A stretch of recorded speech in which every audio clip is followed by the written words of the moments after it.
Morning, सुबह बखैर, सलाम है। सुबह प्रोग्राम जागो लाहौर के साथ मैं हूं इस प्रोग्राम की मेजबान सिद्रा मुनीर। उम्मीद है कि आप सब लोग जहाँ कहीं भी होंगे बिल्कुल ठीक ठाक होंगे। नाज़रीन, आज प्रोग्राम के आगाज में कुछ मौसम की बात करते हैं। चूंकि मौसम बदल रहा है और आज सुबह अच्छा खासा सर्दी का एहसास भी होने लगा है। चूँकि गुज़िश्ता रोज़ से ही ठंडी हवाएं चलने का सिलसिला जारी है, जिसकी वजह से मौसम में वाज़े तौर पर तब्दीली महसूस हो रही है। और महकमा मौसमियात की जानिब से भी मुल्क के कुछ इलाकों में बारिश की पेशगोई की गई है। और हमारे शहर लाहौर में भी कल रात से कोई बारिशों के सिलसिले आने की खबर सुनाई गई है। चूँकि स्मोक बहुत ज़्यादा बढ़ गई है, फ़ज़ाई आलूदगी बढ़ती जा रही है, तो ऐसे में मुझे तो बहुत शिद्दत से इंतज़ार है कि मौसम की बारिश बरस जाए, बल्कि अच्छी बारिश बरस जाए, ताकि फ़ज़ाई आलूदगी भी कुछ कम हो जाए और मौसमी बीमारियों से भी हमारी जान छूट जाए। मौसम के मिजाज, स्मोक की सूरत हाल पर आज के प्रोग्राम में हम मज़ीद भी बात करेंगे, लेकिन मुझे आपको ये भी बताना है कि आज दुनिया भर की तरह पाकिस्तान में भी वर्ल्ड काइंडनेस डे मनाया जा रहा है, यानी कि हमदर्दी का आलमी दिन। और इस दिन के मनाने का आगाज़ 1998 से हुआ था और जापान के शहर टोक्यो से हुआ था। एक मूवमेंट चलाई गई थी जिसे काइंडनेस मूवमेंट का नाम दिया गया था। उसी के तहत 98 से लेकर आज तक हर साल 13 नवंबर को वर्ल्ड काइंडनेस डे मनाया जाता है। और इस दिन को मनाने का मकसद सिर्फ और सिर्फ यही होता है कि लोगों के जज्बात को थोड़ा नरम किया जा सके, लोगों को बताया जा सके कि दूसरों की मदद करना कितना ज़्यादा ज़रूरी है। ना सिर्फ आप खुद अपने आप में सेटिस्फाइड रहते हैं, बल्कि बहुत सारे मामलात से, बहुत सारे झगड़ों से, बहुत सारे फसादात से, बहुत सारे तासुबात से आप बच जाते हैं। और ख़ास तौर पे मुझे आपसे ये भी कहना है कि हम लोग अक्सर ये सोचते हैं, कुछ बहुत बड़ा करने के चक्कर में अक्सर हम छोटी छोटी जो नेकियां होती है, छोटी छोटी जो मेहरबानियां होती हैं, वो भी हम करने से रुक जाते हैं या फिर हम भूल जाते हैं। आप किसी की हर तरीके से मदद कर सकते हैं। आप पैसों के ज़रिए मदद कर सकते हैं, आप किसी की ज़रूरत को पूरा कर सकते हैं, आप किसी की खुशी का बायस बन सकते हैं, आप किसी रोते को हंसा सकते हैं। और इसके साथ साथ सबसे अहम बात कि आपके जज्बात से, आपकी किसी भी एक्ट से किसी को नुकसान ना पहुंचे, ये मेरा ख्याल है आप दूसरों के साथ सबसे बड़ी हमदर्दी करते हैं। तो फिर आज से ही ज़रा थोड़ा सा अपने रवैयों पे गौर कीजिए, थोड़ी मेहरबानी आप भी कीजिए और दूसरों पर मेहरबानी करना शुरू कर दीजिए, हमदर्दी करना शुरू कर दीजिए। देखिएगा बहुत सारे मामला जब आप दूसरों के ठीक करेंगे तो अल्लाह ताला ऑटोमेटिकली आपके मामला ठीक करना शुरू कर देंगे।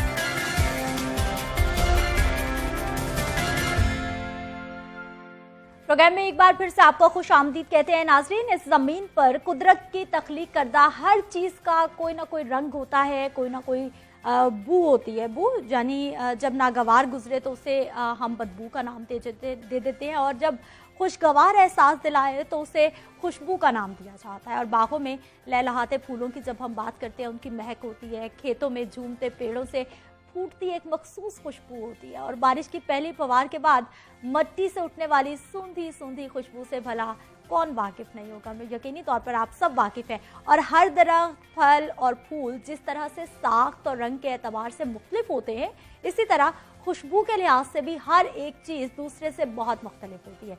खुशबुओं का नाम सुनकर फौरी तौर पर तरोताज़गी जहन में महसूस होना शुरू हो जाती है। और खुशबू तबीयत का बोझलपन दूर कर सकती है, मिजाज में ताजगी ला सकती है, फरहत पैदा कर सकती है। और नाज़रीन, जब भी हम खुशबू के इस्तेमाल की बात करते हैं तो इसका इस्तेमाल का जो रिवाज है वो हर दौर में होता रहा है। लोग अपने जज्बात और एहसासात का इजहार खुशबू के ज़रिए हर ज़माने में करते आए हैं।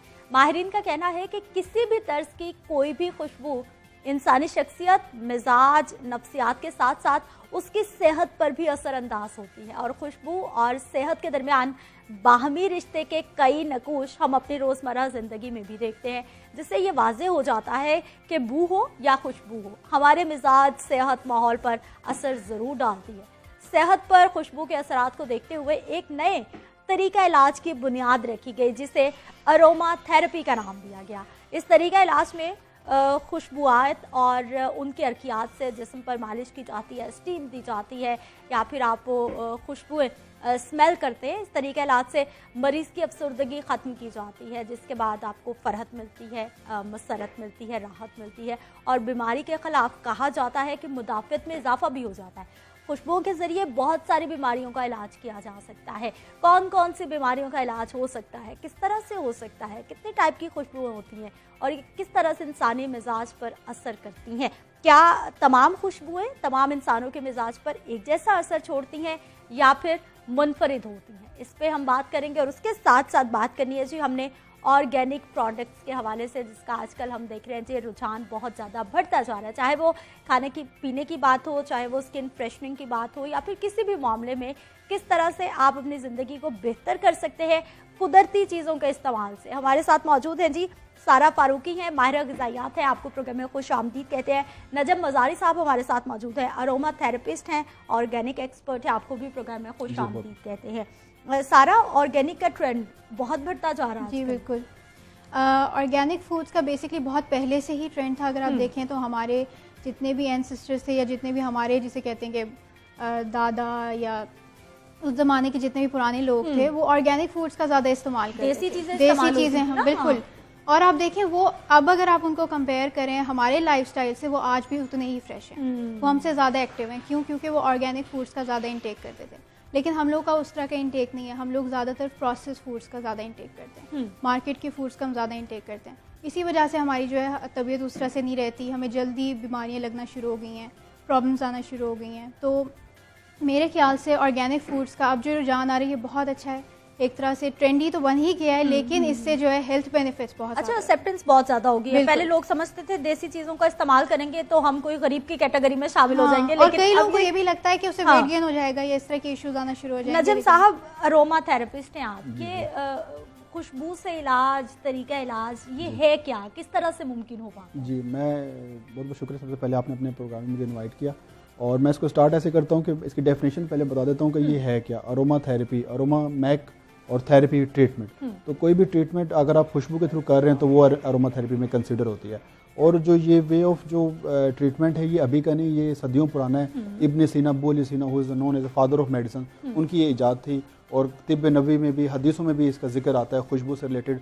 जैसे नरगिस के फूल के बारे में तिब्ब नबवी में आया है कि हुज़ूर पाक सल्लल्लाहु अलैहि वसल्लम ने इरशाद फरमाया कि गोया दिन में एक दफ़ा नरगिस को स्मेल कर लिया करो, नहीं तो हफ्ते में कर लिया करो, नहीं तो महीने में एक दफ़ा कर लिया करो। यानी कि जितने भी ये फूल होते हैं इनके तिब्ब नबवी हदीसों में भी इनके जिक्र आए हैं। तो इनके रिजल्ट्स होते हैं, इनके इफेक्ट होते हैं। ज़्यादा वर्ल्ड वाइड जो ये अरोमा थेरेपी आजकल यूज़ होती है वो स्ट्रेस और एंजाइटी के लिए यूज़ हो रही है। जिसमें कि जो नरगिस का फूल है वो भी इस्तेमाल हो रहा है, फ्रैंकिनसेंस का इस्तेमाल हो रहा है, और सबसे जो मेन टॉप जो ऑयल है वो है लेवेंडर, जिसे आप उर्दू में कहते हैं इस्तखुदूस। इस ऑयल का बहुत ज़्यादा इस्तेमाल किया जा रहा है नींद को बेहतर करने के लिए, एंजाइटी से बचने के लिए, स्ट्रेस से बचने के लिए। इसको आप डायरेक्ट कंज्यूम कर सकते हैं, लोग इसको फूड में भी कंज्यूम कर रहे हैं, या अपने बिस्तरे पे भी इसको कुछ ऑयल्स के ड्रॉप्स डाल के ताकि अरोमा करने के लिए। या बेस्ट वे होता है कि अगर आपका डिफ्यूजर हमें ये बताइए कि आपको जो भी खुशबू पसंद है या फिर ये स्पेसिफिक आपके मिजाज के मुताबिक होनी चाहिए? नहीं, ये तो हर ऑयल की अपनी एक प्रॉपर्टीज होती है जो कि एक से स्पेसिफिक जो चीज़ होती है उसको ट्रीटमेंट के लिए इस्तेमाल होती है। आप अपनी पसंद से तो खुशबू वैसे अपने एक मूड को इन्हांस करने के लिए इस्तेमाल कर सकते हैं, लेकिन जैसे कि अगर आपका नींद का इशू है तो लेवेंडर के अलावा तो कोई और ऑयल काम नहीं करेगा, तो वो तो आपको लेवेंडर लेना पड़ेगा जगह पे। लेकिन अगर आपको वैसे कोई खुशबू पसंद हो तो नेचुरल परफ्यूम्स होते हैं, तो इनका माइंड और बॉडी पे इफेक्ट होता है, तो इसलिए इनके रिजल्ट्स भी अच्छे होते हैं। और अच्छा, आप हमें बता रहे हैं देखने वालों को कि अगर किसी को नींद का इशू है, नींद रात को ठीक से नहीं आती, प्रॉब्लम में रहते हैं लोग, तो वो लेवेंडर ऑयल है या फिर? हाँ जी, लेवेंडर ऑयल होता है, उसका आप इस्तेमाल कर सकते हैं। छोटी सी उसकी शीशी की 20 ml की बोतल आती है, वो हाईली कॉन्सेंट्रेटेड होती है, तो उसको आप डायरेक्ट अपनी स्किन पे तो नहीं अप्लाई कर सकते। होता है वो फूड और कॉस्मेटिक ग्रेड ही होता है। जो चीज़ प्योर है ना वो आप कॉस्मेटिक्स में भी यूज़ कर सकते हैं और फूड में भी इस्तेमाल कर सकते हैं। तो उसको ज़्यादातर तो मैं रिकमेंड यही करता हूँ कि आप अगर डिफ्यूज़र में यूज़ कर लें,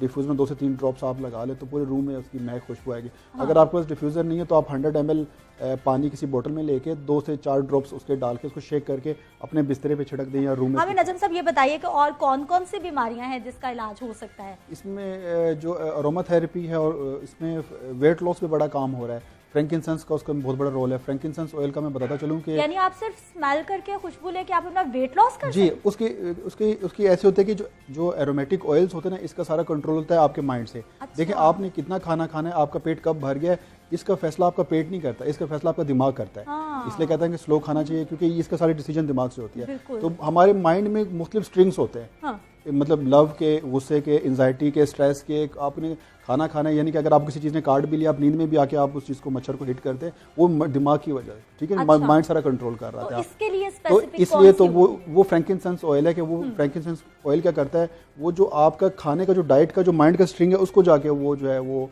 हिट करता है, जिसकी वजह से आपको फील होता है कि आपने खाना खाया हुआ है। तो ये कुछ चॉकलेट्स के अंदर फ्रैंकिनसेंस वो ऐड किया जाता है, यानी कि जब उसमें ये होता है कि अगर आप खाने से पहले फ्रैंकिनसेंस कंज्यूम कर लें तो आप थोड़ा खाने के बाद ही आपको लगेगा कि मैंने बहुत ज़्यादा खा लिया। क्योंकि आपका जो वो नोड है माइंड का वो वहाँ पे वो हिट हो चुका है।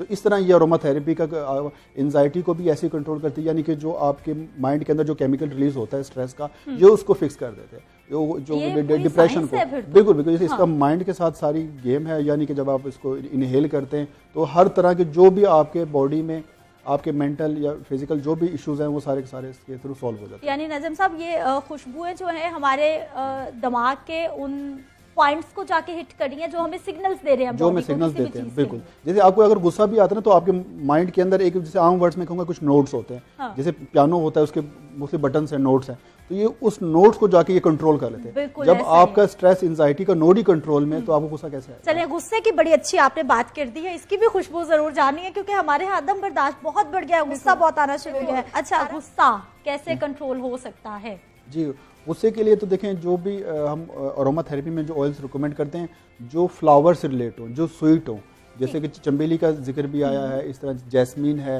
और इसके अलावा जो है नरगिस का मैं बात कर रहा था, नरगिस का जिक्र है, तो जो और रोज़ का, इस तरह के ऑयल्स अगर आप ये स्मेल करेंगे तो जो आपके गुस्सा दिलाने वाले जो नोट्स हैं वो कंट्रोल में रहते हैं। जब वो कंट्रोल में रहेंगे तो जाहिर सी बात है आपको जब एंजाइटी नहीं आएगी तो उस पर डिप्रेशन, जब डिप्रेशन नहीं होगा तो वो गुस्से में कन्वर्ट नहीं होगा। तो ये 3-4 ऑयल्स हैं जो मैं रिकमेंड करता हूँ कि कोई भी अगर और ये इजीली अवेलेबल होते हैं हमारी मार्केट्स में? ऑनलाइन ज़्यादा इसकी बड़ी मार्केट है, अगर आप सर्च करना चाहें तो ऑनलाइन आपको मिल जाएंगे। मार्केट्स में कुछ बड़े आपके रिटेल स्टोर्स हैं, वहाँ पे आपको ये ज़रूर अवेलेबल होंगे। लेकिन मेक श्योर कीजिएगा कि जो भी आप जो अरोमा ऑयल्स होते हैं ये तब वर्क करते हैं जब ये 100% प्योर हो। तो आपने ब्रांड देख के लेना है कि जिस ब्रांड का ले रहे हैं कि वो 100% प्योर होने चाहिए। अगर वो प्योर नहीं होंगे तो वो वर्क नहीं करेंगे। अच्छा नजम साहब, ये आपके पास भी कुछ प्रोडक्ट्स हैं, ये कोई स्पेशल प्रोडक्ट्स हैं? ये हमारे ऑर्गेनिक के कुछ जो टॉप सेलिंग ऑयल थे, क्योंकि सिर्फ अरोमा थेरेपी में हम डील नहीं करते, हमारे ऑर्गेनिक ब्रांड है जिसमें कि ये रेड ऑनियन भी है, कुकम्बर भी है, जेल, ये टॉप सेलिंग है। जिनसिंग सीरम होता है, ये स्किन हाइड्रेटिंग के लिए यूज होता है। अच्छा। डिफरेंट ये ब्रांड होते हैं। और ये वाइल्ड हनी है, एप्पल साइडर विनेगर है, और इसमें ये green clay, French green clay. हाँ, ये रेड अनियन जो है इसका मैं जरूर आपसे पूछती हूँ नजम साहब, ये एक तो हमें बताइए कि ये रेड अनियन जो है ये क्या करता है, और दूसरा हमें ये बताइए कि अब सर्दी का मौसम है, बहुत सारे लोग शिकायत करते हैं, उनको मसल्स पेन बहुत ज्यादा हो जाती है, उनके मसल स्टिफ हो जाते हैं, कोई है ऑप्शन?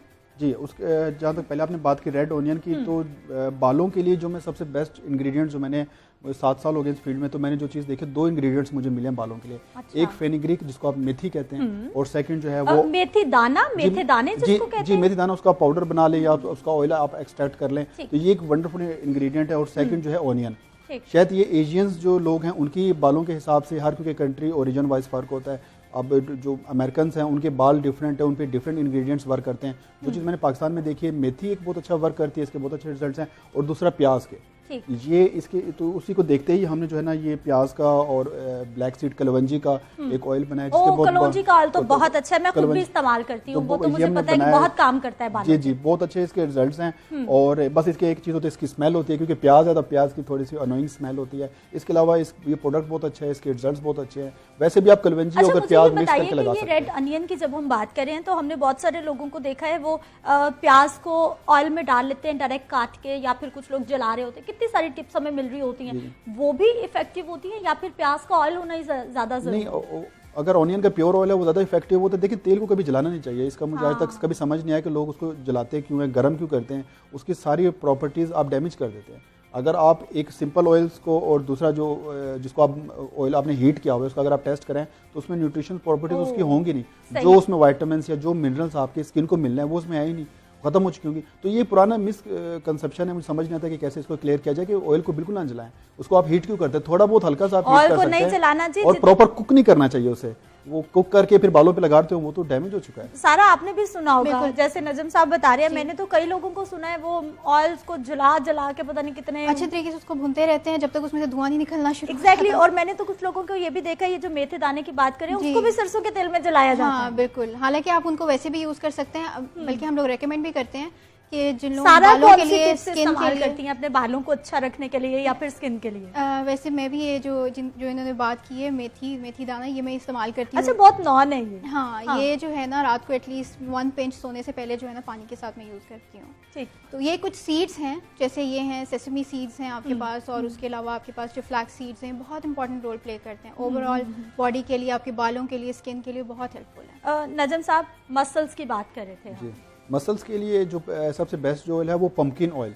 पंपकिन ऑयल हलवा कद्दू जिसको बड़े वाला कहते हैं। असल में पंपकिन जो है वो कद्दू नहीं है, पंपकिन क्योंकि हम कद्दू कहते हैं, जो अमेरिकन पंपकिन होता है ना हेलोवीन पे जो आपने यूज किया था, एग्जैक्टली असल में पंपकिन वो है, वो ऑरेंज कलर वो ऑरेंज कलर हाँ, का होता है, उसके अगर वो असल में पंपकिन कहते भी उसको है। तो ये जो पाकिस्तानी जो कद्दू है ये पंपकिन नहीं है, इसका बोटेनिकल नेम अगर देखा जाए इसका नाम कुछ और है, लेकिन वो क्योंकि मार्केट में एक चीज हाँ, वो मशहूर हो चुकी है, हाँ। वो इसी तरह जैसे वो तुख्म मलंगा को लोग चिया सीड कहते हैं, चिया सीड्स कुछ और है, वो तुख्म मलंगा असल में बेसिल सीड है। तो कुछ मार्केट में भी लोगों को इसकी अवेयरनेस नहीं है, तो कद्दू जो है ना वो कुछ और है, जो पंपकिन है वो कुछ और है। अच्छा, मसल्स के लिए क्या करें, टिप बताइए। जो पंपकिन जो अमेरिकन पंपकिन है जो ऑरेंज टाइप का होता है, उसके सीड का अगर आप ऑयल लें तो वो बहुत अच्छे इफेक्टिव हमारे यहाँ अवेलेबल है जी, कुछ स्टोर्स पे कुछ ब्रांड्स पे पाकिस्तान में सेल कर रहे हैं पंपकिन, उस पे लिखा भी बकायदा, उस पे उन्होंने शेप भी बनाए होते हैं कि ये वाला पंपकिन है, दूसरा कद्दू असल वाला है, असल वाला पंपकिन। तो उसका अगर आप ऑयल यूज करें और एक दो हर्ब्स हैं उनके साथ अगर मिक्स करके, ब्राह्मी एक इंग्रेडिएंट है, एक जड़ी बूटी है ब्राह्मी, उसके साथ अगर आप 3-4 दिन उसे इन्फ्यूज करके रख दें, इन्फ्यूज का मतलब होता है कि 6 से 7 दिन तक आप उसमें डिप करके रख दें किसी डार्क बीकर में, उसके बाद निकाल के अगर आप वो यूज करेंगे तो बहुत अच्छा इफेक्टिव होता है, बहुत अच्छे उसके रिजल्ट्स हैं। स्किन के लिए भी कोई टिप दीजिए, लोगों ने, हमारी खवातीन इंतजार करी हैं, बालों पे जोर दिया हुआ है, कोई खूबसूरती का टोटका बताइए, शादी सीजन है। हाँ, तो उस शादी में जैसे भी आजकल जो लोग जो सीरम्स यूज कर रहे हैं वो है जिनसिंग सीरम होता है। हाँ। जिनसिंग भी एक जड़ी बूटी है जो कि चाइना से आती है और काफ़ी ये इसके इफेक्टिव रिजल्ट्स हैं, और लेकिन अगर इसको आप सीरम में अगर इसका ऑयल एक्सट्रैक्ट करके आप यूज़ करें तो भी इसके बहुत अच्छे रिजल्ट होते हैं।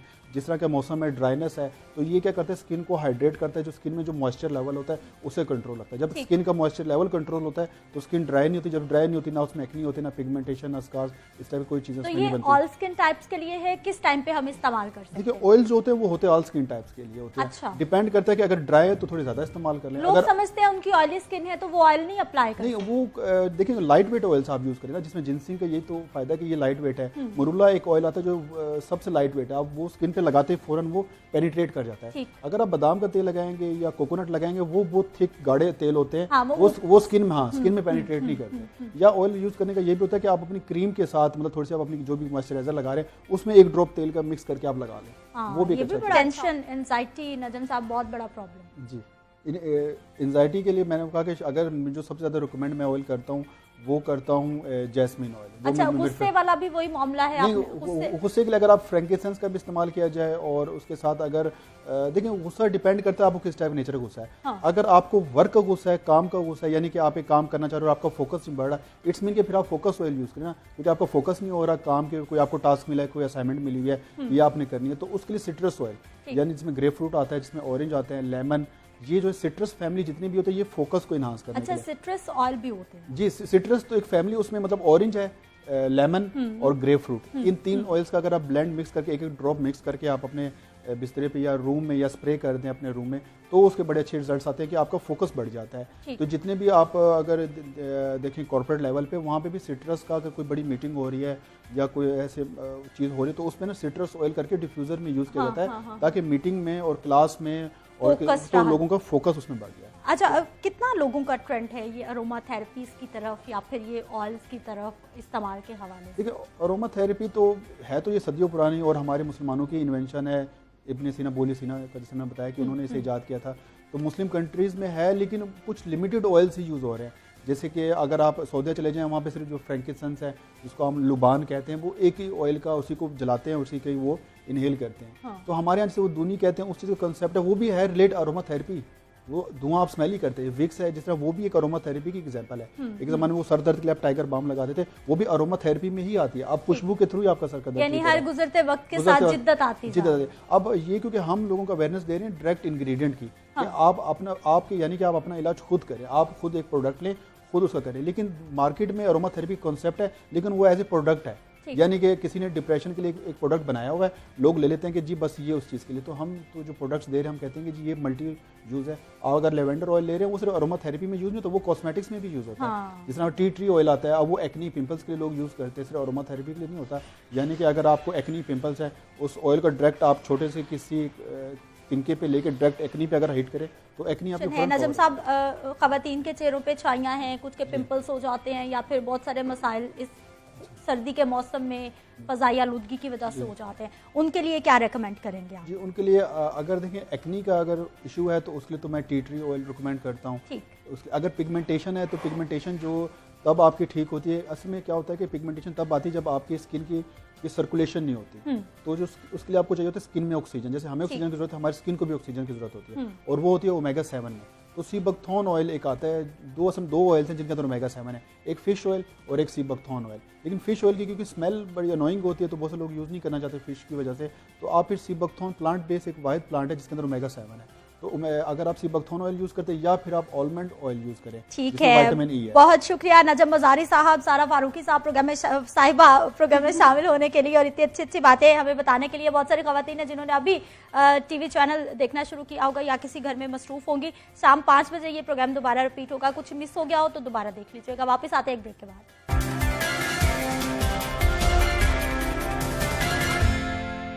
और इतनी अच्छी गुफ्तगू, इतना अच्छा सेशन हमारे साथ करने के लिए कि किस तरह से आपने अपने गुस्से को कंट्रोल करना है और गुस्सा आता क्यों है। अगर ये बातें सुन के आपको लग रहा है कि आप भी ऐसा ऐसा करते हैं तो फिर हल भी हमने आपको बता दिया कि किस तरह से कंट्रोल करना है। बस आपने गुस्से वाले 20 मिनट गुजारने हैं, खामोश रहना है, उसके बाद देखिएगा ऑटोमेटिकली चीज़ें नॉर्मलाइज होना शुरू हो जाएंगी और आपको पता चल जाएगा कि अगर मैं कुछ बोल जाता या बोल जाती तो फिर वो ज़्यादा खतरनाक मामला हो सकता था। मुझे आपने इजाज़त देनी है। कल सुबह 9:05 पर फिर से मिलते हैं। अल्लाह निगहबान।